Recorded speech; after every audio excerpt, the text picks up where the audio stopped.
আমির ভাই, আজকের প্রোগ্রাম নিয়ে বলেন, আর আপনার আগামী নির্বাচন নিয়ে কি আছে প্ল্যান বা আজকে কি আপনি ইতিমধ্যে জানেন যে আমাদের মাননীয় চেয়ারম্যান ঢাকা 17 তার নিজের নির্বাচনী এলাকা থেকে ঢাকা মহানগর উত্তরের যে কটি নির্বাচনী আসন রয়েছে সেখানে তিনি নির্বাচনী জনসভা শুরু করবেন।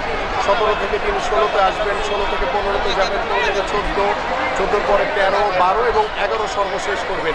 এইভাবে তিনি ঢাকা মহানগর উত্তরের 7টি আজকের দিনের যে 7টি নির্বাচনী জনসভায় তিনি বক্তব্য রাখবেন এবং নিজ নিজ এলাকার যে সকল সমস্যাগুলো রয়েছে তিনি ইতিমধ্যে তাকে সব কিছু অবগত করা হয়েছে। নিজ নিজ এলাকার যে সমস্যাগুলো রয়েছে সেই সমস্যাগুলো নিয়ে তিনি কথা বলবেন এবং যে যে পরিকল্পনাগুলো করা হয়েছে সেগুলো আমরা কীভাবে বাস্তবায়ন করব সেই বিষয়গুলো নিয়ে আমাদের সাধারণ মানুষ, আমাদের নেতা কর্মীদের উদ্দেশ্যে তিনি ভাষণ দিতে দিচ্ছেন। এই নির্বাচন থেকে আপনার প্রত্যাশা কি? আমরা শতবার আশাবাদী। গত 17 বছর আমরা একটি অবাধ সুষ্ঠু নিরপেক্ষ নির্বাচনের জন্য আমরা আন্দোলন করেছি, সংগ্রাম করেছি। আমাদের নির্বাচন অতি সন্নিকটে, তারপরও একটি গোষ্ঠী এখনও ষড়যন্ত্র করে যাচ্ছে নির্বাচনকে বানচাল করার জন্য। আমরা দৃঢ়ভাবে আশাবাদী আমরা এদেশের সাধারণ মানুষকে একসাথে নিয়ে ঐক্যবদ্ধভাবে আমরা একটি অবাধ সুষ্ঠু নিরপেক্ষ নির্বাচনের মাধ্যমে বাংলাদেশে আমরা একটি জনগণের সরকার প্রতিষ্ঠিত করতে পারি।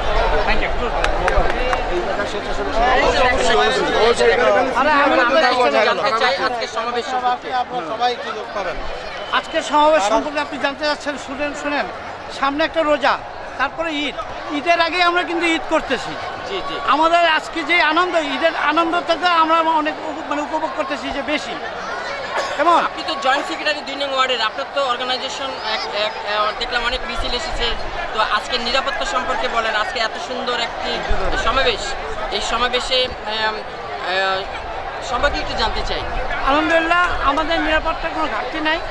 আমরা আশা করি আমাদের দলের যারা স্বেচ্ছাসেবক যারা আছেন এবং দলের যারা কর্মীরা আছেন, ইনশাল্লাহ ওনারা স্বতঃস্ফূর্তভাবে কাজ করবেন এবং কোনো তারা গ্যাপ করবেন না।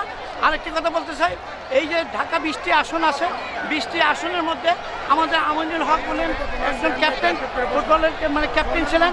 আমরা চাই 20টি আসনের ক্যাপ্টেন ওনাকে বানাতে এবং সর্বোচ্চ ভোটে জয়লাভ করে আমরা আমিনুল ভাইকে আমাদের 16 আসনে পাস করাতে আমরা চেষ্টা করবো ইনশাল্লাহ। এবং আমরা আশা করি বিপুল ভোটে আমাদের আমিনুল হক ভাই জয় করবেন এবং তিনি এই খেতাবটা নেবেন যে তিনি শুধু 16 আসনের ক্যাপ্টেন নয়, তিনি ফুটবলারের জাতীয় দলের টিমের ক্যাপ্টেন নয়, তিনি 20টি আসন যে আছে ঢাকায়, এই 20টি আসনেরই উনি ক্যাপ্টেন এবং আমরা চেষ্টা করবো ওখানেকে এই ক্যাপ্টেন বানাতে। একটু জানতে চাই লরেন সাহেব, আমরা কথা বলছি পল্লবী থানা বিএনপির যুগ্ম আহ্বায়ক লরেন ভাই, একটু আজকে আপনি তো অনেক কাটাকাটি করছেন, কটা পর্যন্ত চলবে এই কেমন নিরাপত্তা, কেমন এই যে ভোটাররা আনন্দ, একটু বলেন। আজকে থেকে আমার সহযোদ্ধা আকিল ভাই বলেছে যে আজকে আমাদের একটা ঈদের দিন। আজকে আমাদের প্রাণপ্রিয় নেতা, সারা বাংলাদেশের আশার আকাঙ্ক্ষার প্রতীক তারেক রহমান সাহেব আসছে আমাদের এলাকায়। আজকে থেকে লোকারণ্য, এখনও তো লোক আসা শুরুই করে না, আরও লোক আসবে, দেখবে সারা ঢাকা বিপুল লোকানো হয়ে যাবে ইনশাল্লাহ। ধন্যবাদ। কথা বলবেন আপনারা কেউ?